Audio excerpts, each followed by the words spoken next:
നമസ്കാരം ഫ്രണ്ട്സ്, ഗരം മസാലയുടെ പുതിയൊരു എപ്പിസോഡിലോട്ട് എല്ലാവർക്കും സ്വാഗതം. നമ്മുടെ മുഖ്യമന്ത്രിയും കൃഷിമന്ത്രിയൊക്കെ ഒരുപാട് കൃഷിയൊക്കെ ചെയ്യാൻ പറഞ്ഞിട്ടുണ്ടല്ലോ. അപ്പോൾ ഞാനും കൃഷിയൊക്കെ തുടങ്ങിയിരിക്കുക കേട്ടോ ഞങ്ങളുടെ വീട്ടിൽ. അപ്പോൾ ലോ കോസ്റ്റ് ആയിട്ട് ഞാൻ കുറച്ച് ഗ്രോ ബാഗ്സ് റെഡിയാക്കി എടുക്കാണ്. വേറൊന്നുമല്ല, നമ്മുടെ വീട്ടിൽ വേസ്റ്റൊക്കെ കളയുന്ന പ്ലാസ്റ്റിക് കാരിയേഴ്സ് ഉപയോഗിച്ചിട്ടാണ് ഗ്രോ ബാഗ്സ് ഉണ്ടാക്കുന്നത്. എല്ലാവരെയും ഞാൻ ഈ വ്ളോഗിലോട്ട് സ്വാഗതം ചെയ്യാണ്. ഇത് വേസ്റ്റാക്കി കളയുന്ന കവറുകളാണ് കേട്ടോ. അത്യാവശ്യം നല്ല കട്ടിയൊക്കെ ഉള്ള കവറാണ്. ഇതുപോലെ തന്നെ ആട്ടയുടെ, നമ്മൾ റേഷൻ കടയിൽ നിന്ന് കിട്ടുന്ന ആട്ടയുടെ കവറാണ്. നല്ല കട്ടിയുള്ള കവറാണ്. ഈ കവറിലാണ് ഞാനിനി ചെടികൾ കുഴിച്ചിടുന്നത്. കവറിൻ്റെ ഈ ഭാഗം മുറിച്ച് കളയും. നമുക്ക് ഒന്നുകിൽ ഈ കവറെല്ലാം നമ്മൾ വേസ്റ്റാക്കി കളയുക. പിന്നെ യൂസ് ചെയ്ത് നശിച്ച് പോവുകയാണെങ്കിൽ അങ്ങനെ പോട്ടെ എന്ന് വിചാരിക്കാം.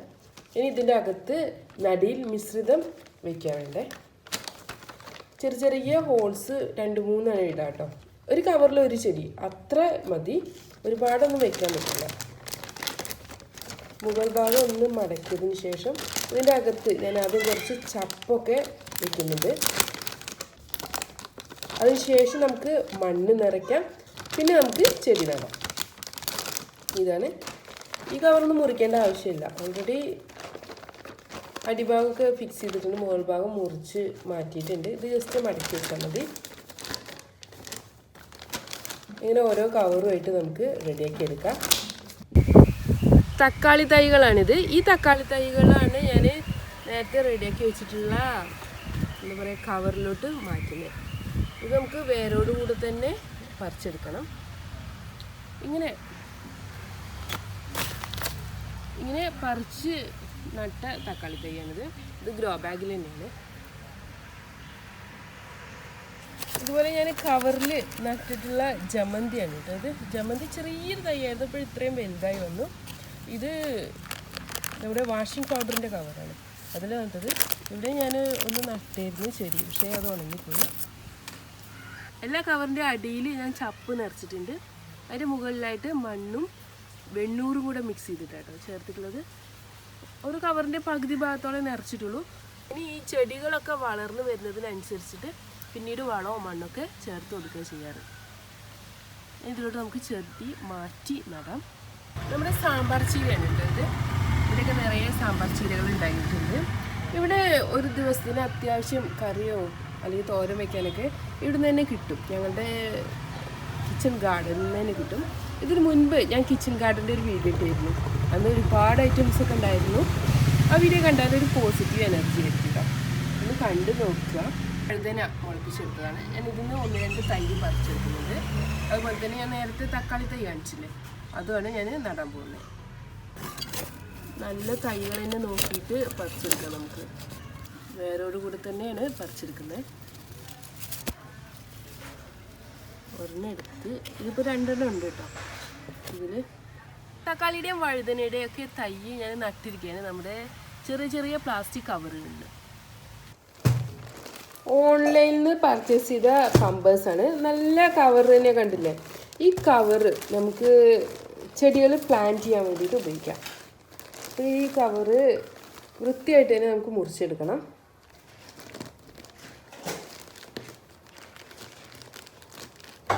പമ്പേഴ്സിൽ തട്ടാതെ തന്നെ നമുക്ക് മുറിച്ചെടുക്കാം. സാധാരണ നമ്മളെന്താ ചെയ്യാറ്, അതിന് കീറിയെടുക്കുകയൊക്കെ ചെയ്യാം. പക്ഷെ തീരെ നീറ്റല്ലാണ്ട് കീറിയെടുക്കും. അപ്പോഴാ കവറ് പിന്നെ നമുക്ക് റീയൂസ് ചെയ്യാനും കഴിയില്ല. ഇങ്ങനെ മുറിച്ചെടുക്കുകയാണെങ്കിൽ നമുക്ക് റീയൂസ് ചെയ്യുകയും ചെയ്യാം. ഈ പമ്പേഴ്സിൻ്റെ കവറ് നമുക്ക് പ്ലാന്റ് ചെയ്യാൻ ഉപയോഗിക്കാം കേട്ടോ. പക്ഷെ എന്താണെന്ന് വെച്ചാൽ പെട്ടെന്ന് തന്നെ കീറിപ്പോരാനുള്ള സാധ്യതയുണ്ട്. ഒരു തവണയൊക്കെ നമുക്ക് ചെടികളൊക്കെ നടാം, അത്രേ പറ്റുള്ളൂ. എന്നാലും നമ്മൾ ഗ്രോ ബാഗൊക്കെ ക്യാഷ് കൊടുത്ത് വാങ്ങിച്ചിട്ടല്ലേ നമ്മൾ യൂസ് ചെയ്യുന്നത്, അതിൻ്റെ ഒന്നും ആവശ്യമില്ല.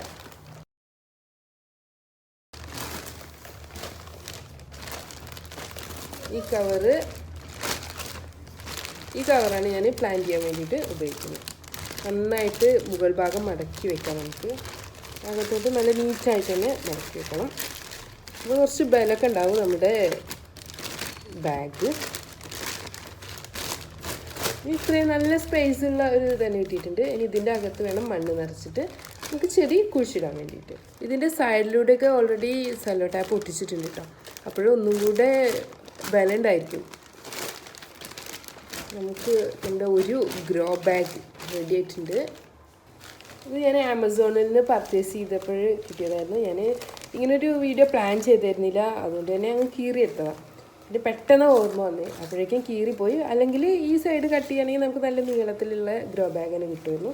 എന്തായാലും ഈ ഭാഗം കൂടെ കട്ട് ചെയ്തെടുക്കാം നമുക്ക്. അപ്പോൾ ഇതിൻ്റെ അകത്ത് ഒക്കെ നല്ല ഒന്നും കൂടെ ഹാർഡാണ് കേട്ടോ. നമ്മുടെ അടുത്ത ഗ്രോ ബാഗും റെഡിയായി. നമ്മൾ ഐറ്റംസൊക്കെ പർച്ചേസ് ചെയ്യുമ്പോഴേ ഒന്നുകൂടെ നന്നായിട്ട് ഹാൻഡിൽ ചെയ്യാൻ വേണ്ടിയിട്ട് കവർ ചെയ്ത് വരുന്നതല്ലേ. ഇത് ഉപയോഗിച്ചിട്ട് നമുക്ക് നല്ല ഗ്രോ ബാഗ് ഉണ്ടാക്കാം. ഞാനൊരു പീസ് മുറിച്ചെടുത്തതാണ് ഇത്. വേണമെങ്കിൽ ഇതൊക്കെ മുറിച്ച് കളയാം, പക്ഷെ ഞാൻ മുറിച്ച് കളയുന്നൊന്നുമില്ല. കറക്റ്റ് വെക്കണം. കുറച്ച് കട്ടിങ് അങ്ങനെയൊക്കെ വരട്ടെ, അതിന് വേണ്ടിയിട്ടാണ്. ഇനി ഈ സൈഡ് ഇവിടെ കറക്റ്റാക്കിയിട്ട് മുറിച്ചെടുക്കാം കേട്ടോ. ഇനി ഈ ഭാഗം ഞാൻ അടച്ചു വയ്ക്കണേ. ഒന്നുകിൽ ഇപ്പോൾ ഇവിടെ നല്ല പെർഫെക്റ്റ് ആണല്ലോ. ഒന്നുകിൽ ഈ ഭാഗം നമുക്ക് മുകൾ ഭാഗമാക്കാം, അല്ലെങ്കിൽ ഇതാക്കാം. ഇവിടെ തുന്നാണെങ്കിൽ ഒന്നും കൂടെ കട്ടി ഉണ്ടായിരിക്കും. അപ്പോൾ ഞാനിവിടെ തുന്നി എടുക്കണത് ഈ 2 സൈഡ് തുന്നി എടുക്കുകയാണ്. അപ്പോൾ നമുക്ക് ഇതിൻ്റെ അകത്ത് മണ്ണ് നിറച്ചിട്ട് ചെടികൾ നടുകയും ചെയ്യാം. ഈ സൈഡൊക്കെ തുന്നി എടുക്കുന്നതിന് വേണ്ടിയിട്ട് വേണമെങ്കിൽ നൂലൊക്കെ ഉപയോഗിക്കാം. പക്ഷേ നനവൊക്കെ എപ്പോഴും തട്ടുമ്പോൾ നൂല് കീറിപ്പോകാനുള്ള സാധ്യതയുണ്ട്. അതുകൊണ്ട് ഞാനിങ്ങനെ പ്ലാസ്റ്റിക്കിൻ്റെ ഒരു കയറെടുത്തിട്ടുണ്ട്. ഇത്രയും കട്ടിയിലൊന്നും നമുക്ക് തുന്നേണ്ട ആവശ്യമില്ല. അതുകൊണ്ട് നമുക്കിത് മുറിച്ചെടുക്കാം. ചെറിയ പീസുകളാക്കിയിട്ട് മുറിച്ചെടുക്കുകയാണ്. ഇവിടെ കെട്ടി വയ്ക്കുക ഞാൻ ചെയ്യുന്നത്. സിസേഴ്സ് കൊണ്ട് തന്നെ ചെറിയ ഹോൾസ് ഉണ്ടാക്കിയിട്ട് കെട്ടി വയ്ക്കാം. ഇങ്ങനെ ഹോൾസ് ഉണ്ടാക്കിയിട്ട് കെട്ടി വെച്ചാൽ മതി. ഇനി അടുത്ത ഹോൾ ഉണ്ടാക്കാം. അടുത്തടുത്ത് ഉണ്ടാക്കണം കേട്ടോ, അല്ലെങ്കിൽ മണ്ണൊക്കെ ലീക്കായി പോവില്ലേ. ഇതുപോലെ നമ്മൾ സാധാരണ തുന്നിയെടുക്കില്ലേ, അതേപോലെ അങ്ങ് തുന്നിയെടുക്കാം. നമുക്ക് ഇവിടെ ഇതുപോലെ അങ്ങ് ലോക്ക് ചെയ്ത് വയ്ക്കാം. അപ്പോൾ കണ്ടില്ലേ, നമ്മുടെ ഒരു ചിലവില്ലാണ്ട് ഉണ്ടാക്കിയ ഗ്രോ ബാഗാണിത്. ഇനി ഇതിൻ്റെ അകത്ത് നമുക്ക് മണ്ണ് നിറക്കാം. ഉണ്ടോ, ഇഷ്ടംപോലെ സ്പേസ് ഉണ്ട്. വേണമെങ്കിൽ ഇത് തിരിച്ചിടാം കേട്ടോ, പക്ഷേ എന്തായാലും ഞാനിപ്പോൾ ഇത് തിരിച്ചിടുന്നൊന്നുമില്ല. ഇതിൻ്റെ അകത്ത് നമുക്ക് മണ്ണ് നിറക്കാം. ഇനി അധികമുള്ള ഭാഗങ്ങൾ മുറിച്ച് കളയാം, കുറച്ച് നീറ്റായിക്കോട്ടെ. നമ്മുടെ അടുത്ത ഗ്രോ ബാഗ് റെഡി ആയിട്ടുണ്ട്. ഇതൊക്കെ നമ്മൾ വേസ്റ്റാക്കി കളയുന്ന സാധനങ്ങളാണ്. ഇതിലൊക്കെ ഒരു തക്കാളി തൈ വളരെയും അതൊരു 4-5 തക്കാളി ഉണ്ടായാൽ നമുക്ക് ലാഭമല്ലേ. വളമൊന്നും ചേർക്കാതെ ഓർഗാനിക്കായിട്ട് നമ്മൾ വീട്ടിലുണ്ടാക്കിയ തക്കാളി കഴിക്കുകയും ചെയ്യാം. ഇതേപോലെ മുറിച്ചെടുത്ത വേറൊരു പീസാണ്. അങ്ങനെ ഞാൻ അടുത്ത ഗ്രോ ബാഗും റെഡിയാക്കിയിട്ടുണ്ട് കേട്ടോ. ഇങ്ങനെ 2 ഗ്രോ ബാഗാണ് ഉണ്ടാക്കിയിട്ടുള്ളത്. ഇനി ഇതിലൊക്കെ മണ്ണ് നിറച്ചിട്ട് നമുക്ക് ചെടി നടാം. നമ്മുടെ ഗ്രോ ബാഗിൽ ഞാൻ ചെടികളൊക്കെ കുഴിച്ചിട്ടിട്ടുണ്ട്. ഇത് തക്കാളിയാണ്. ഈ ഗ്രോ ബാഗിൽ നട്ടിട്ടുള്ളത് വഴുതനയാണ്. അതുപോലെ തന്നെ ഇതിൽ വീണ്ടും തക്കാളിയാണ് നട്ടിട്ടുള്ളത്. ഇപ്പോൾ ഞാൻ നട്ടിട്ടുള്ള തക്കാളിയും വഴുതനയും ഒക്കെ എല്ലാവരും കണ്ടല്ലോ. ഇതൊക്കെ വളർന്നിട്ട് കായൊക്കെ ഉണ്ടായി വരട്ടെ അല്ലേ. വീണ്ടും നല്ല അടിപൊളി വ്ളോഗ്സും റെസിപ്പികളും വീഡിയോസും എല്ലാം ആയിട്ട് നമുക്ക് കാണാം. Thanks for watching. Thank you.